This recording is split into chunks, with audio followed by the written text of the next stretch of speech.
इस कार्यक्रम के पुण्यार्चक हैं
और एक दूसरे के उस परस्पर प्रभाव के माध्यम से ही धर्म साधना आगे बढ़ा करती है।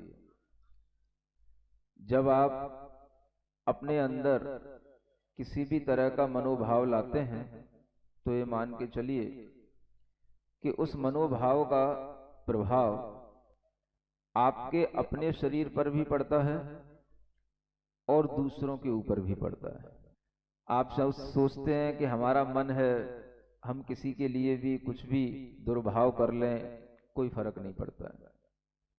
लेकिन जैसे जैसे आपके अंदर समझदारी बढ़ेगी, आपको ये अनुभव में आएगा कि हमारे हर भाव का, हर विचार का प्रभाव हमारे शरीर पर भी पड़ता है और दूसरों पर भी पड़ता है।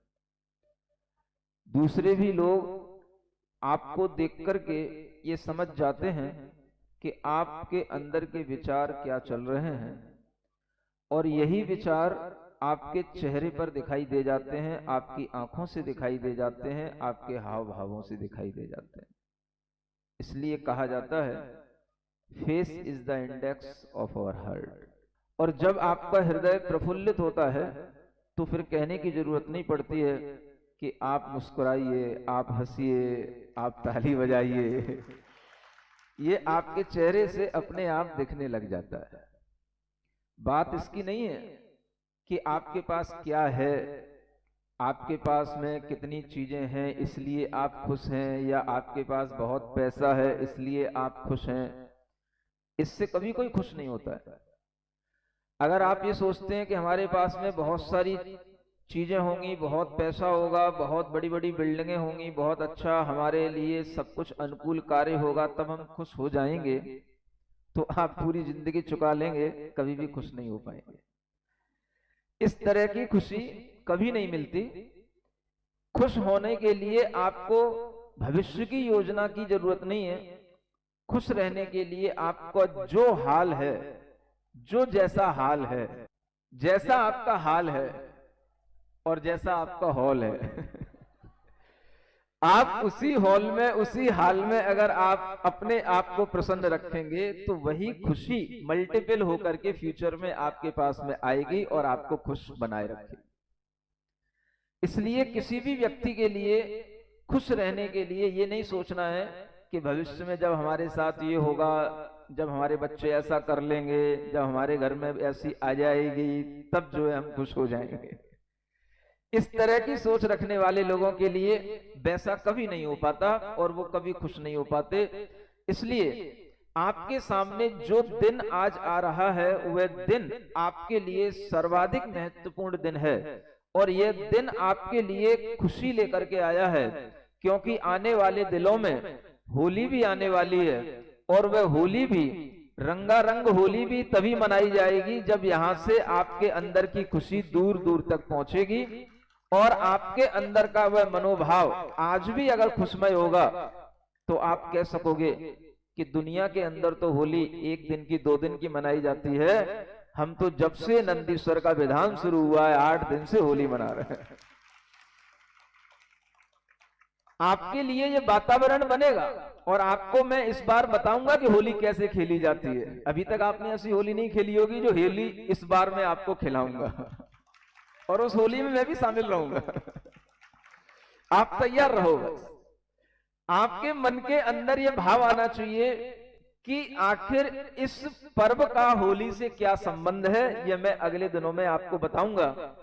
कुछ दिनों से मैं सोच रहा था कि मैं कुछ बताऊंगा, वो सब डिले होता चला जा रहा है। और मुझे वो एक बात भी बतानी थी कि यह वह महामह नंदीश्वर विधान है जिसको करने से 3 भव में मोक्ष की प्राप्ति हो जाती है। और ऐसा जो मुझे यह एक उल्लेख मिला है, वह उल्लेख भी मैं पढ़ के सुनाना चाह रहा था, लेकिन समय इतना हो जाता है कि सोच सोच के ही रह जाता हूं। आज भी समय बहुत अधिक हो रहा है, इसलिए मैं ये चाह रहा हूं कि पहले थोड़ा सा आपको ध्यान के भावों से नंदीश्वर तक ले जाया जाए, और फिर उसके बाद में मैं वह 28 रासा का भाव आपके सामने रखूंगा, जिसमें किन्हीं विशिष्ट विद्वान ने, जिनका नाम विनय कीर्ति है, अब वो किस तरह के विद्वान कौन सी सदी में हुए उसकी बहुत सारी जानकारी नहीं है, उनके द्वारा लिखा हुआ एक 28 रासा है, उसके डिटेल पढ़ करके आपको सुनाऊंगा। तब आपको समझ में आएगा कि नंदीश्वर की पूजा का क्या विशेष महत्व होता है। तब तक के लिए हम नंदीश्वर की पूजा करने के लिए पहले मन बनाए, उससे पहले हम ध्यान करने का भाव करते हैं। सभी लोग अपनी पहले एक मुद्रा के माध्यम से छोटा सा योग का भाव करेंगे, अपने हृदय को सिद्ध भगवंतों से जोड़ेंगे। और जैसा कि हमने कहा है कि यह नंदीश्वर का विधान ही सिद्ध चक्र का विधान कहलाता था, और यही सिद्ध चक्र का विधान है। तो ये कोई 2 अलग अलग चीजें नहीं है, जो आप पूरा का पूरा ये नंदीश्वर विधान की पूजा करके समझ रहे होंगे। इसलिए सबसे पहले आप सिद्ध मुद्रा बनाएं, दोनों हाथों को आगे निकालकर, दोनों भुजाओं को बिल्कुल स्ट्रेट करके, अपनी हाथों की अंजुलियों को हल्का सा ऊपर उंगलियों को मोड़ते हुए, अपनी हथेलियों पर अपना पूरा ध्यान रखते हुए, अपनी आंखों को बंद करके ओम अरहम नमः, ओम अरहम नमः,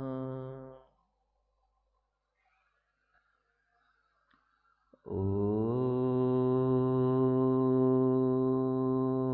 अरहम नमः, ओम अरहम नमः, ओम अरहम नमः। जो हमारे माथे के पास दोनों भ्रुकुटियों के बीच जहां आपने अरहम लिख रखा है, उसी स्थान पर अपना पूरा ध्यान जाएगा। और जो केसरिया रंग में आपके मस्तक पर, जिसे हम ज्ञान केंद्र कहते हैं, दोनों भ्रुकुटियों के बीच का वह स्थान, वहीं पर आप अरहम को देखें, केसरिया रंग में देखें। सुनहरी पीली आभा के साथ चमकता हुआ वह अरहम का एक एक अक्षर, ऊपर रेफ, अंदर बिंदु, चमकता हुआ महसूस करें। पूरा ध्यान उसी अरहम पर रखें।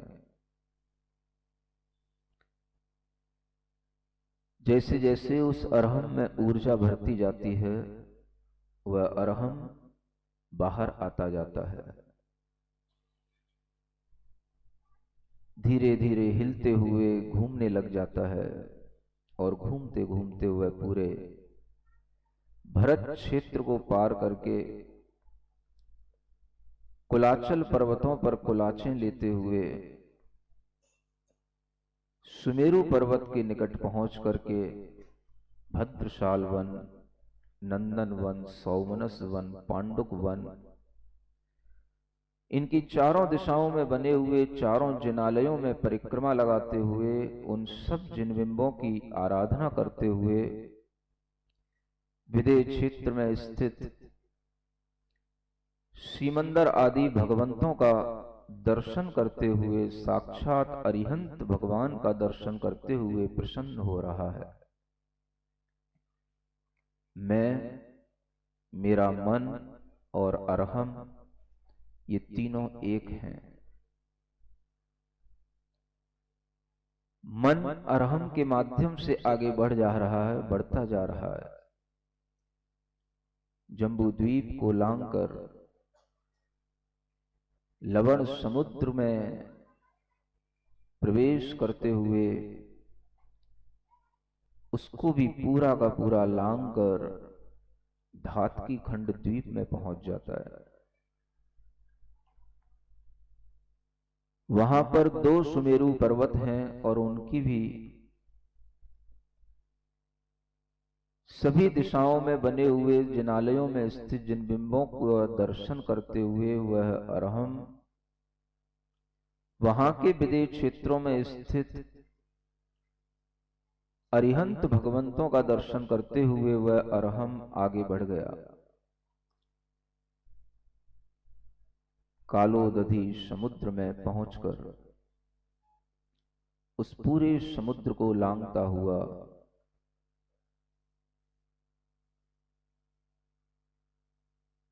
पुष्करार्ध द्वीप में पहुंच जाता है।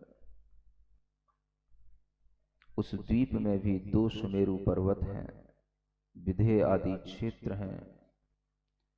उन सब का दर्शन करता हुआ, अकृत्रिम जिनालयों का दर्शन करता हुआ वह मानुषोत्तर पर्वत पर बने हुए जिनालयों को दर्शन करता हुआ 2.5 द्वीप की सीमा से बाहर चला जाता है। अर्ध पुष्कर द्वीप को पार करके, पुष्करवर समुद्र को पार करके वह आगे एक नए द्वीप में प्रवेश करता है जिसका नाम वारुणी वर द्वीप है। उस द्वीप को भी पार करके, जहां पर मनुष्यों का वास नहीं है, कोई वहां पर अकृत्रिम जिनालय नहीं है, उस द्वीप को भी उल्लंघन करके वह एक समुद्र के पास पहुंचता है जिसका नाम वारुणी वर समुद्र है। और उस समुद्र को भी पार करके वह क्षीरवर द्वीप में पहुंचता है और उस द्वीप को भी पार करके वह क्षीर समुद्र में पहुंच जाता है। यह वही समुद्र है जहां का जल तीर्थंकर भगवान के जन्म कल्याणक के समय पर यहां से सुमेरु पर्वत तक लाया जाता है।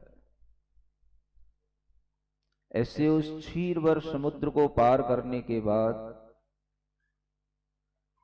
वह और आगे बढ़ते हुए घृतवर द्वीप में पहुंच जाता है और उसके भी आगे एक समुद्र उसे घेरे हुए है जिसका नाम घृतवर समुद्र है। वह वहां पहुंचकर उसको भी उल्लंघन कर और आगे बढ़ जाता है क्षौद्रवर द्वीप और उसके भी आगे क्षौद्रवर समुद्र, और ऐसे 7 समुद्रों को पार करता हुआ वह नंदीश्वर द्वीप में पहुंचता है जहां पर अद्भुत वातावरण, अद्भुत नजारा उसे दिखाई देता है। चारों दिशाओं में देव और देवियों की अपार भीड़, बड़े बड़े उत्तुंग जिनालय, पूर्व दिशा के, दक्षिण दिशा के, पश्चिम दिशा के, उत्तर दिशा के अलग अलग उन सब जिनालयों को देखता हुआ पश्चिम दिशा के अंजनगिरी पर्वत पर, दधिमुख पर्वत पर स्थित अकृत्रिम जिनालयों में स्थित जिन बिंबों के पास वह अरहम पहुंचता है। अपने मन को पूरा शांत और प्रसन्न बनाएं। उन जिन बिंबों को देखें, अपनी श्रद्धा की आंखों से देखें, जो जिन बिंब हमें बहुत ही सुंदर, बहुत ही विशाल,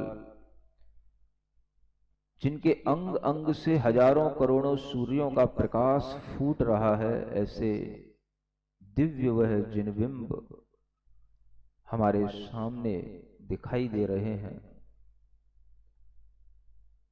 वह इतने लंबे लंबे पैर और उनकी अवगाहना इतनी बड़ी बड़ी है कि हम जब तक एक अर्घ यहां पढ़ करके स्वाहा करते हैं, तब तक चलते हुए दूसरे अर्घ तक हम वहां तक नहीं पहुंच सकते, लेकिन मन से हम पहुंच पाते हैं। इतनी बड़ी उनकी अवगाहना है। नीचे देखते हैं तो ऊपर नहीं दिखता, और ऊपर का चेहरा देखते हैं तो नीचे दिखाई नहीं देता।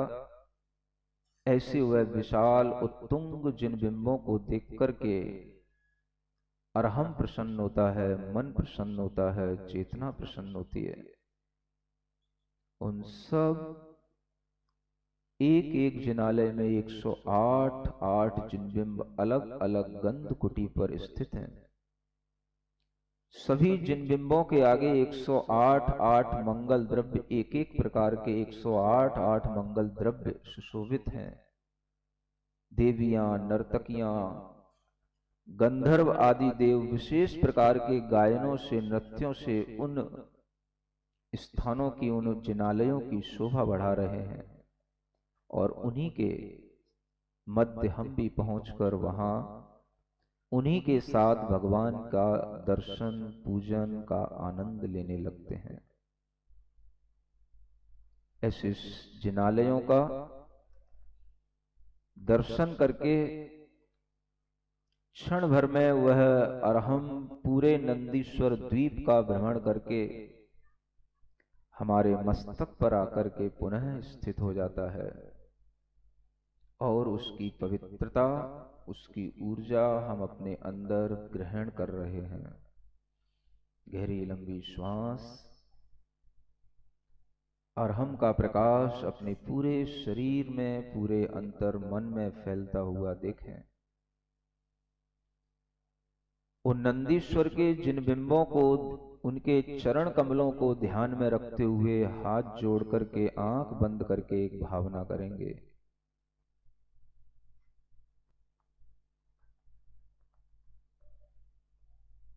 मेरा हृदय हो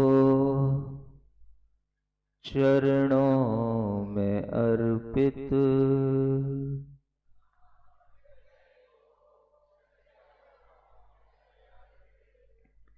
तेरे चरण मम हृदय हो अंकित।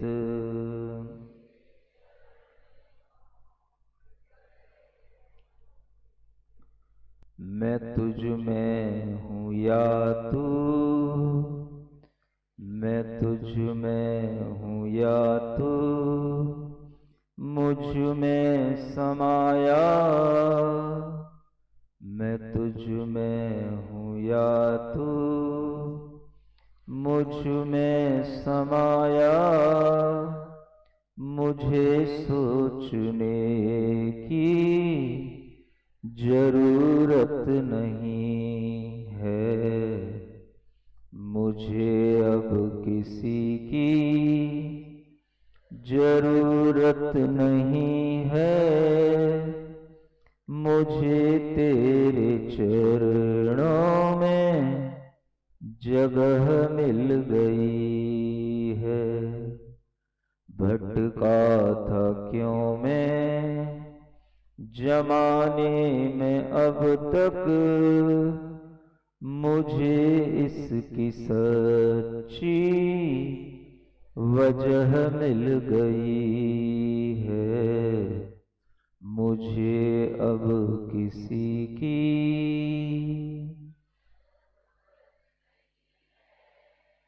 मुझे तेरे चरणों में जगह मिल गई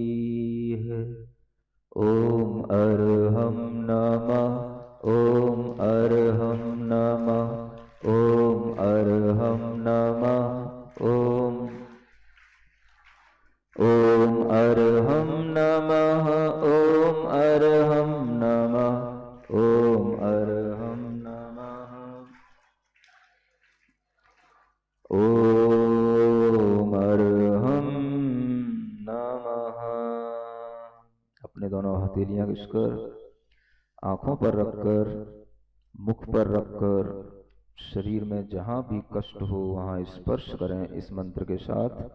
ओम अरहम परम शांति।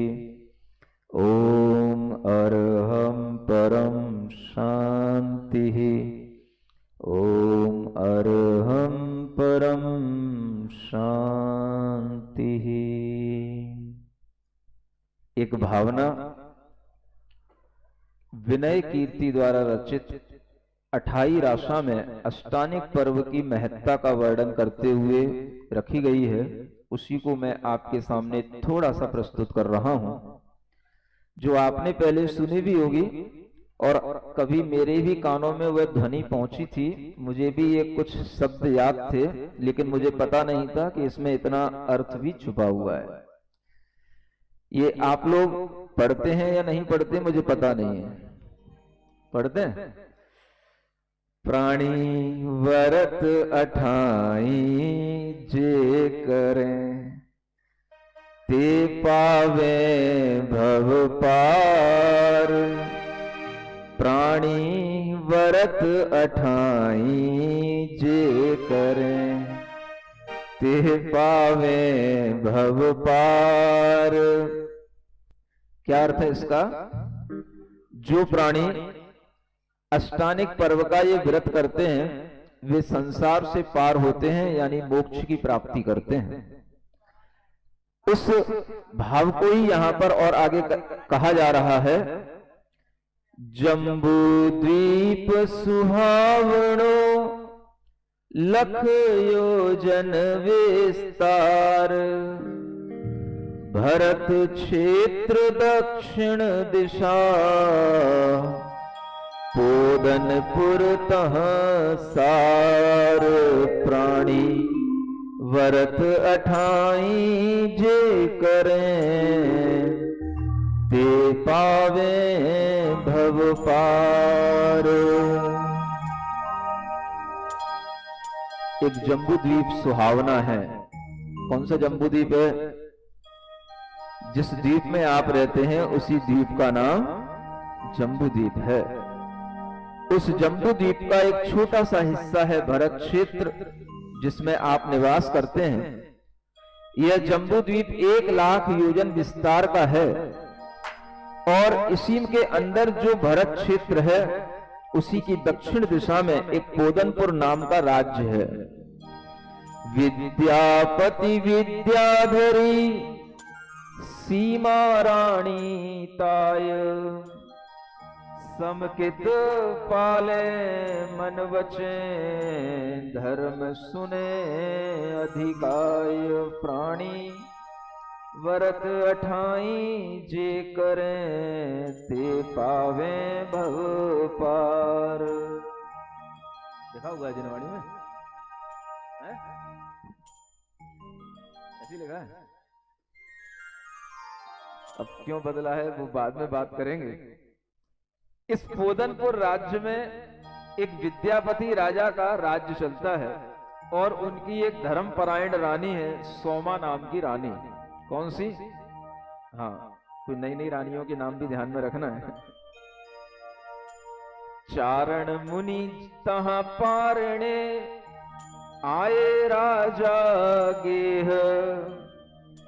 सोमा गढ़िया हार दे पुण्य बड़ो अति नेह। प्राणी बोलो व्रत 28 जे करें ते पावे भव पार।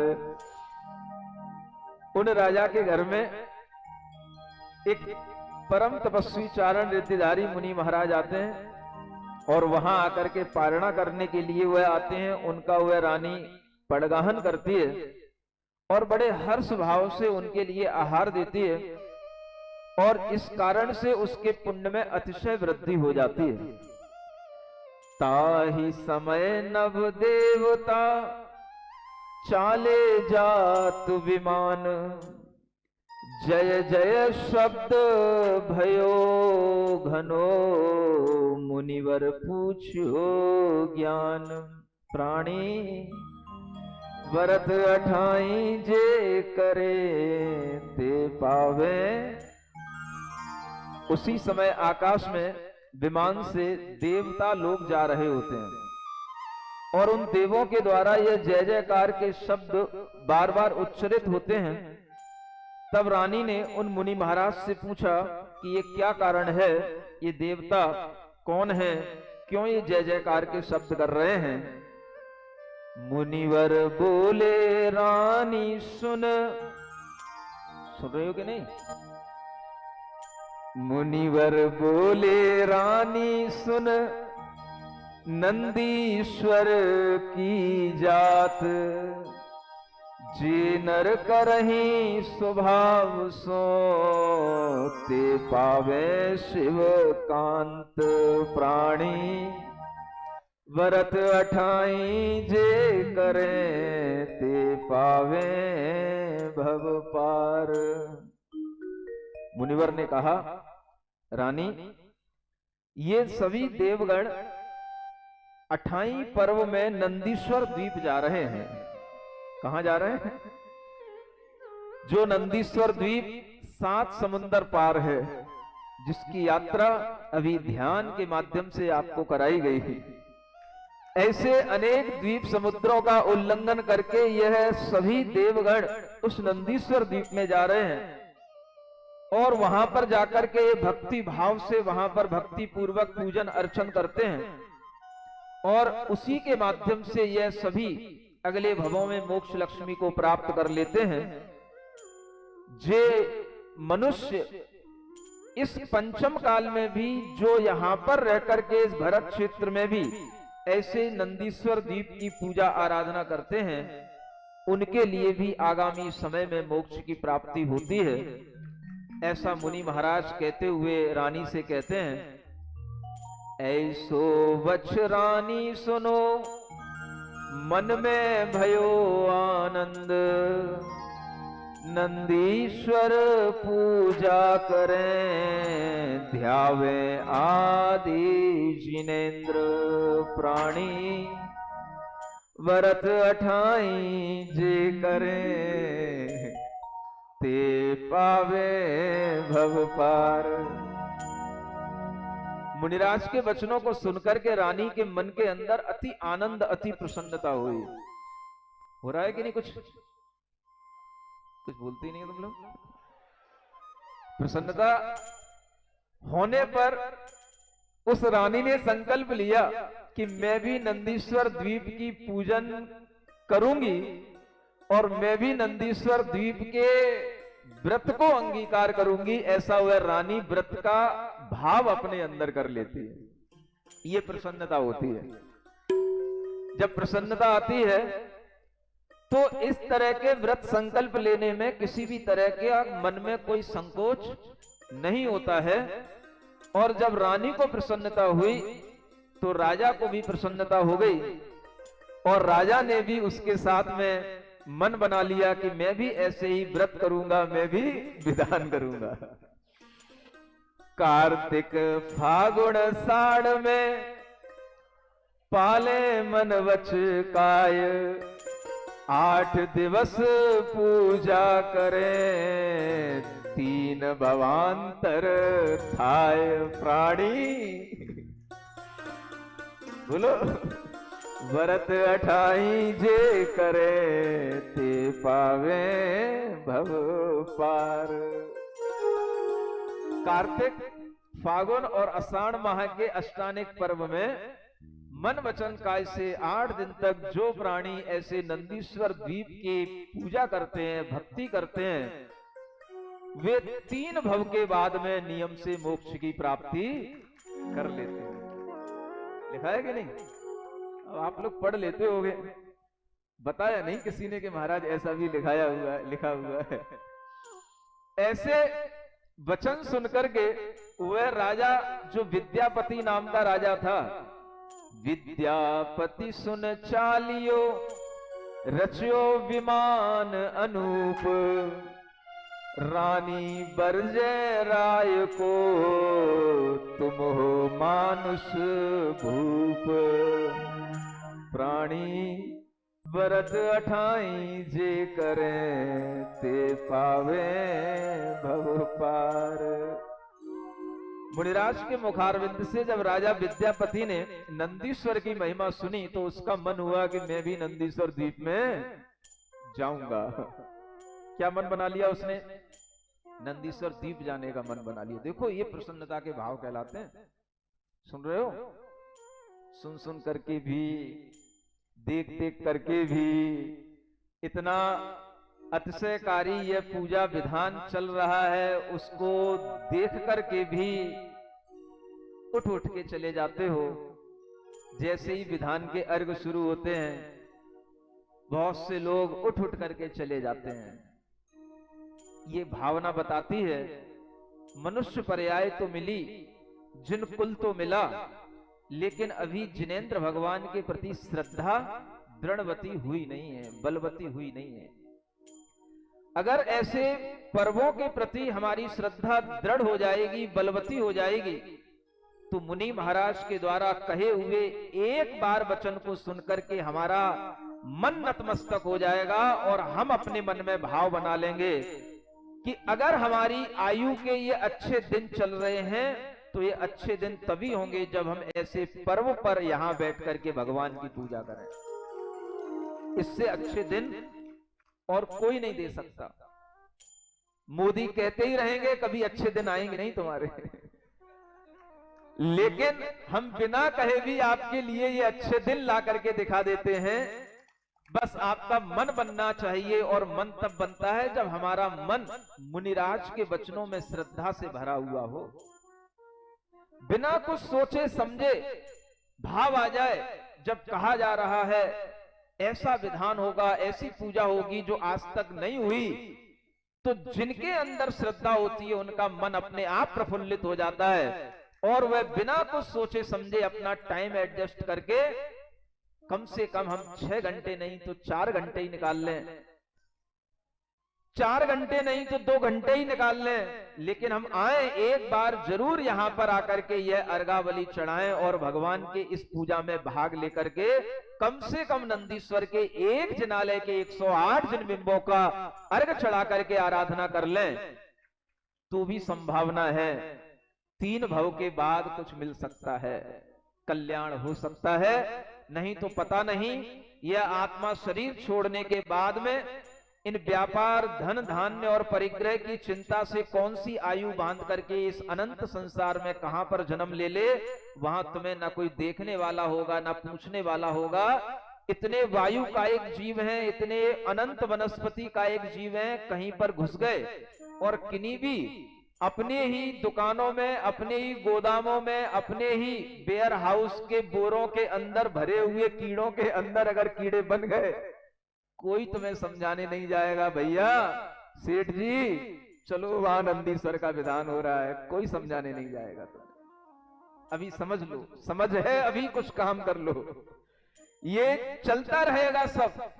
लेकिन अगर हमारे अंदर ऐसे भाव बन जाए, देखो विद्यापति ने मुनि महाराज की बात सुनी और चल दिया, कुछ नहीं सोचा उसने, कहां नंदीश्वर है, अरे जहां होगा जाऊंगा, मैं विद्यापति हूं, मेरे पास विद्या है, मेरे पास विमान में उड़ने की क्षमता है, मैं जहां तक उड़ सकूंगा जाऊंगा और मैं भी नंदीश्वर के द्वीप के दर्शन करके आऊंगा। ऐसा विचार उसके अंदर बन गया। किसी के अंदर ऐसा भाव आ जाता, उससे पहले ही मैंने अपने मन से सोच लिया और सबको आंख बंद करा के उस नंदीश्वर द्वीप की यात्रा इसीलिए करा दी कि कोई भला आदमी कहीं सनक में आकर के उठ के चल ना दे, इसलिए उसको पहले से ही ये यात्रा करा दी। लेकिन ऐसे वचन सुनकर के ऐसा किसी के अंदर भाव नहीं हो सकता जो पूछने बैठे महाराज बताओ तो नंदीश्वर द्वीप है कहां, कहां जाऊं। वो विद्यापति चल देता है, क्यों? मुनि महाराज की बात सुनकर के। और वह रानी उसी समय पर उन विद्याधर राजा को रोकती है। क्यों रोकती है? वह कहती है यह तो मनुष्य लोक में रहने वाले मनुष्य हैं, हम और आप ये वहां तक नहीं पहुंच पाएंगे, इसलिए राजन यहां पर जो मुनि महाराज बैठे हैं इन्हीं की बात मान लो, और ये जो जैसा कह रहे हैं वैसा ही व्रत आचरण अपने अंदर अपना लो और ये पूजा विधान कर लो, इसी से अपना कल्याण हो जाएगा। ये रानी कहती है। तो मुनि महाराज रानी को समझाते हैं, राजा से भी समझाते हैं कि देखो, अगर तुम्हारे अंदर मन में भाव आए तो ये नंदीश्वर के व्रत आप ले सकते हो। और ऐसे अनेक लोग पिछली अष्टानिका में नंदीश्वर के व्रत लेते हुए आए हैं, जिनमें उन्होंने इन व्रतों का समापन भी कर लिया है। और ऐसे कई लोग आ करके कल से निवेदन भी कर रहे थे। तो मैंने सोचा इस बार इस अष्टानिक में यहाँ पर भी बताया जाए कि ये व्रत की विधि क्या होती है, व्रत कैसे लिए जाते हैं, क्योंकि जब यह उचित काल होगा तभी ऐसे व्रत लेने के उचित भाव बनेंगे। कहूं कुछ लोगे कि नहीं? महाराज बस आप इतनी पूजा विधान करा रहे हो, इतना दान दे रहे हैं, थाली भर भर के नोट ला रहे हैं, इसके अलावा और क्या देना है? ये नोट कोई काम आपके लिए थोड़ा बहुत आएंगे, लेकिन उससे ज्यादा काम आने वाली चीज है जो अष्टानिक का आनंद आपने ले लिया है। अब आने वाली अगली अष्टानिक में भी आप व्रत उठाएं और अभी से भी वह व्रत उठा करके अगली अष्टानिक तक उन व्रतों का पालन कर सकते हैं। ऐसी व्रत की विधि आपके लिए यहाँ दी जा रही है। चूंकि यह नंदीश्वर पंक्ति व्रत, ये बहुत बड़े व्रत होते हैं जिनका उल्लेख हरिवंश पुराण आदि ग्रंथों में लिखा जाता है। उनमें बहुत पारणाएं, बहुत उपवास के साथ में होती हैं, तब जाकर के वो व्रत पूर्ण होते हैं। लेकिन आज के सहनन को देखते हुए, आज की शक्ति को देखते हुए इन व्रतों का 5 रूपों में आपके सामने यहाँ पर विभाजन करके मैं बताना चाहता हूँ। 5 प्रकार के 5 क्वालिटी के व्रत हैं। सबसे पहले जो उत्कृष्ट क्वालिटी के व्रत होते हैं वो होते हैं आपके लिए एक उपवास और एक आहार। इस तरह से एक उपवास एक आहार करना और 52 जो जिनालय हैं उनकी 52 दिनों में ये 52 पूजाएं करके उस व्रत को पूरा करना, ये कार्य उत्कृष्ट व्रत की विधि में आता है। और ये कार्य करने में आपको इस अष्टानिक से लेकर के उस अष्टानिक तक के 4 महीने का समय पूरा लग जाएगा। हर अष्टानिक 4 महीने में आती है। 4 महीने में 120 दिन हो जाएंगे। अगली अष्टानिक के भी 8 दिन बुला लोगे और जोड़ लोगे, वो भी उसमें जोड़ लेना। और एक आहार एक उपवास करोगे तो 52 दूनी